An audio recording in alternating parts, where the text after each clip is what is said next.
Static gun? Okay, how's audio? Well, I don't know where it came from either, but it's gone. Yeah, and don't worry, sure, we'll fix it later. Sorry, we were having some technical difficulties. Yeah, technical difficulties, but it's over now, and welcome to today's episode of Pulled from Pixels. On today's episode, we're going to focus on a game I hold very near and dear to my heart. And it just so happens that this year is the 20th anniversary of that very game. That game, of course, you may have heard of. It's called Silent Hill 2. The item we will be working on is... Yep. Of course you know what it is. Is the... Sorry, cameraman keeps interrupting me. Jerk. Oh yeah. We're going to be working on Pyramid Head's giant blade. Sometimes it's called the giant knife or the giant sword or holy shit, that thing's gonna kill me. But we're gonna go with giant blade. But we will not be making the blade out of steel or aluminum because I'm not that strong. When completed, the blade should be about 5'6" to 5'8" inches long itself, which Pyramid Head is, and I hate to break this to some of you, he is about this tall. No, not you, get out of here. Yeah, he's this tall. He is technically the opposite to Silent Hill's protagonist, James Sunderland, who's your average, everyday, blonde-haired white guy. I'm the average height, so it would be safe to assume Pyramid Head is about the same height, a little bit taller if you include the pointy bit. He's not 9 feet tall, so yeah, let's not get into that. But let's see what happens anyway. Can't wait to begin. And construction begins easily enough. Here I'm wrapping some tape around an old PETG pipe I had laying around after a recent computer build. To give the blade some much needed stability and strength, I used 1/2-inch PVC pipe with Gorilla Glue on the inside and that taped section of the PETG pipe to ensure it stayed centered and locked in place. For the core of the blade, I used 10mm EVA floor mat foam, something I will not be using in the future, which you will see why shortly.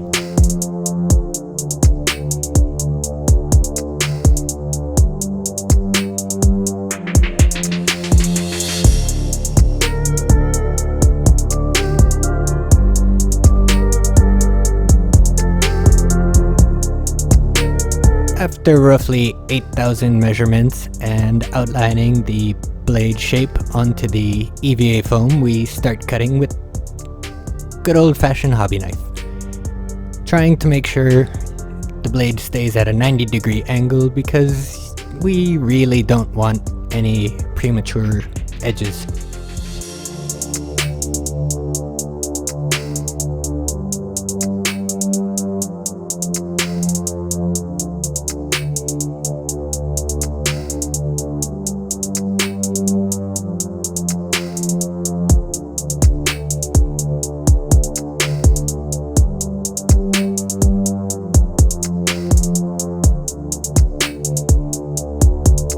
After the first side was cut out and verified a few dozen more times, I used that as the template for the other side of the core of the blade.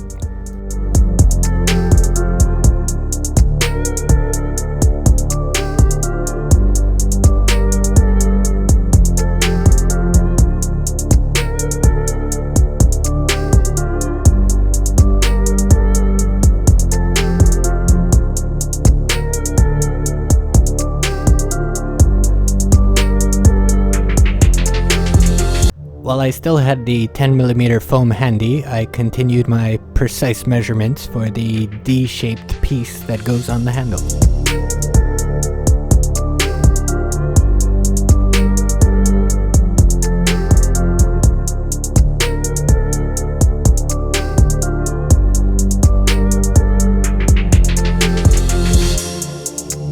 Speaking of handles, I switched over to 6mm EVA foam because the handles are a little bit thinner than the blade itself. These two pieces will serve as the inner core that holds on to the PVC pipe, and they will be skinned by 4mm EVA foam, while the blade will be skinned with a 2mm EVA foam.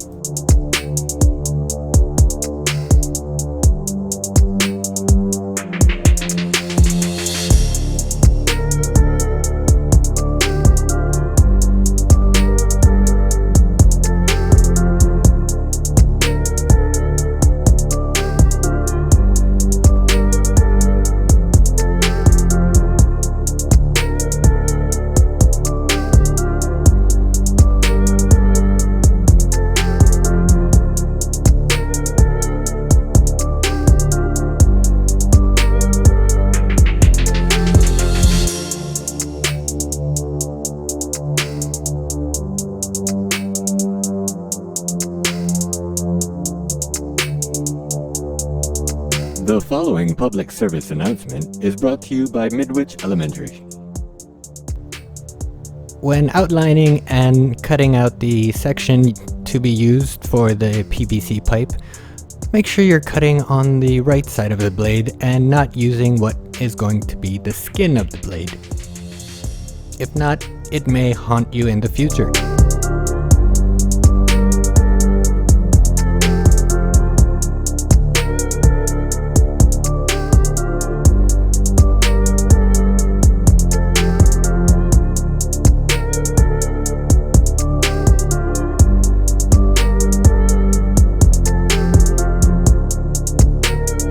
As seen here for demonstration purposes only, of course, we are cutting the wrong side of the blade where the PETG pipe would not actually be seen.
After the interior cuts are done, we sandwich some 2mm foam in between the two 10mm foam. This center piece helps when we sharpen our deadly foam blade to ensure we do not cross the midsection of it. Now that everything's been more or less cut out, we need to sand away this pattern that's been heat treated into the floor mat to help the contact cement stick. Otherwise, it won't have enough bite and the piece could pull apart, which we don't want. Now, you could do this with sandpaper, which I did a little bit, but my arm got really tired, so I'm gonna cheat.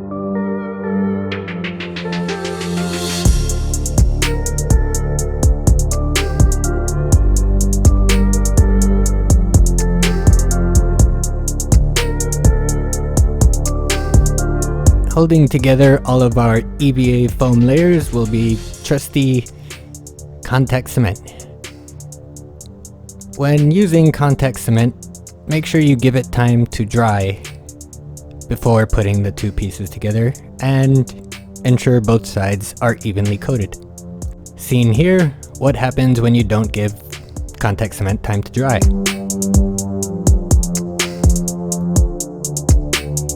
Now that the glue is all set up, time to cut it down to its almost final size.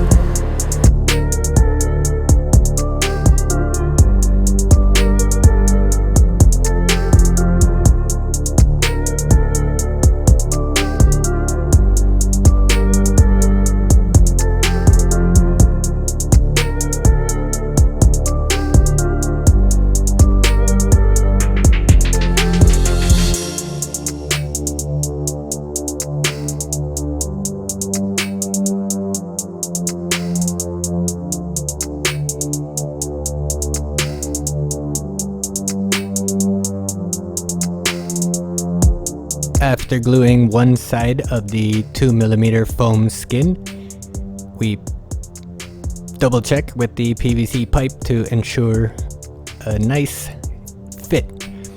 And with something I did not think of doing on the opposite side of the blade is filling in any gaps with big tub of foamo. Otherwise, there will be a bit of a gap on the skin of the blade after you are done heat treating and plastic dipping it. Trust me, I know. Same as the blade, the handle is going to also be wrapped in 2mm foam. And also, same as the blade, some dummy with a hobby knife accidentally cuts right through the skin. The skin of the handle, not the person.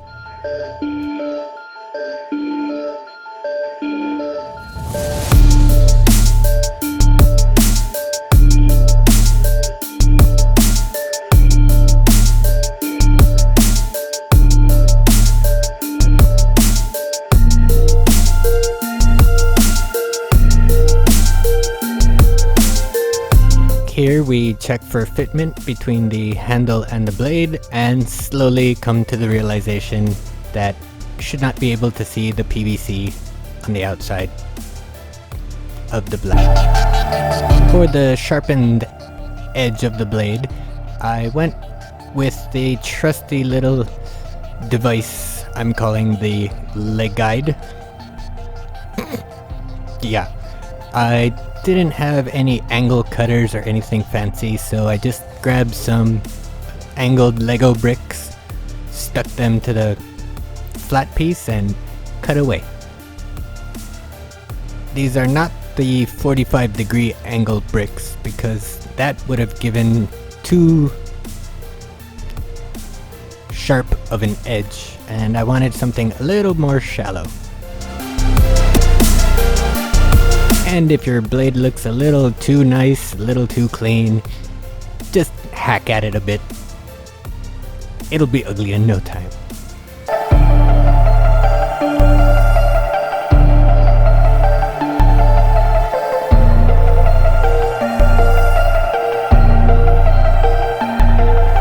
A tiny bit of quick seal on any unwanted gaps or cracks, and they are gone for good.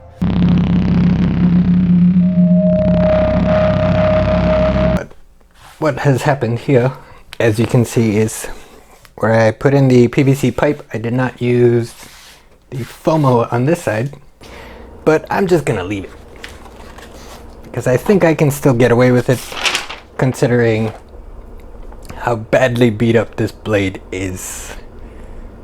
We should be fine. Let's continue, see what happens, shall we? Next up. What is the next step? We'll be using this, and this,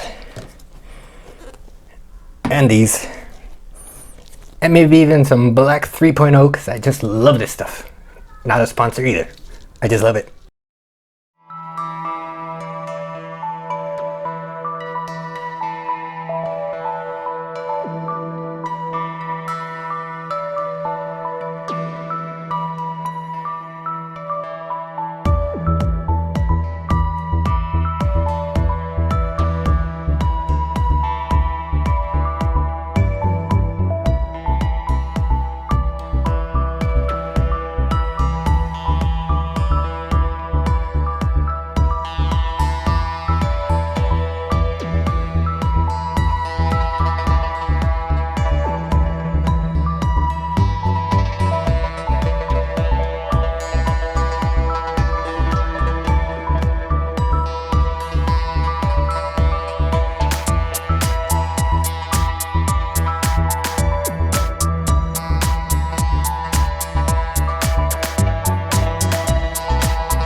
But, oh, shoot.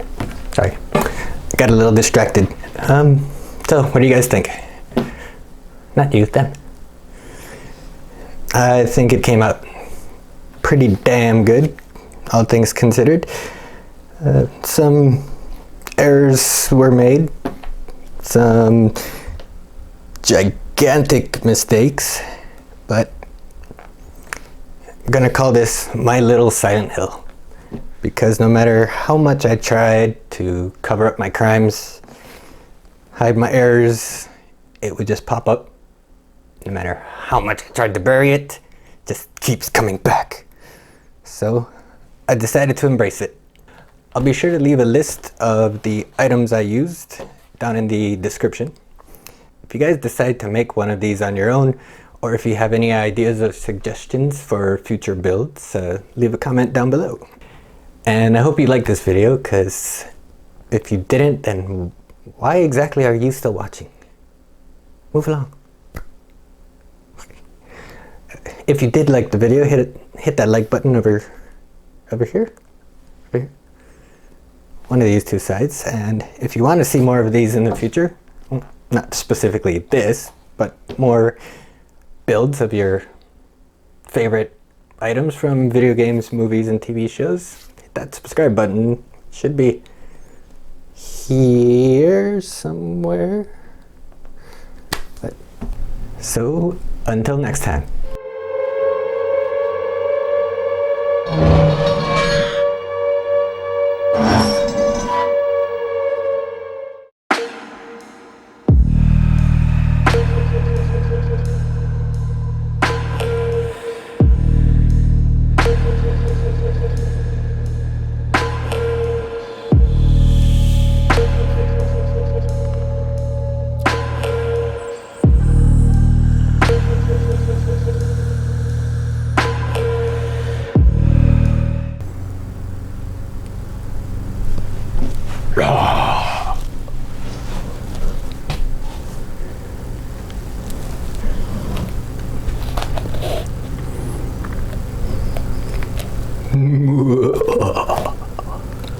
James, come here. Okay. Stop running.